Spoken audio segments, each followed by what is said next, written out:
Wa vijana katika kaunti jimbo letu la Kisii. Sasa hivi ninapozungumza tunaendelea maandamano katika jimbo letu la Kisii. Wananchi wamechoka kwa sababu ya gharama ya maisha. Na tunataka kumwambia Mheshimiwa William Ruto bali popote alipo. Tulisikia ametoroka kwenda nchi ya nje kwa sababu ameogopa ya Sabasaba. Vile tulikuwa tumeamriwa na kiongozi wetu Mheshimiwa Raila Amolo Odinga. Sasa hivi tunaendelea kufanya maandamano. Askari wameanza kutumia live bullet. But hiyo haitatufanya tusifanye maandamano yetu.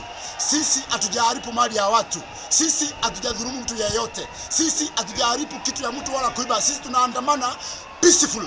Lakini kwa sababu askari wameanza kutumia live bullet, tunataka kusema ya kwamba County Commissioner wetu wa Kisii, County Commander, sisi hatukukuja vita. Tumekuja kufanya maandamano yetu na ile ambayo imezungumziwa katika katiba yetu ya Kenya.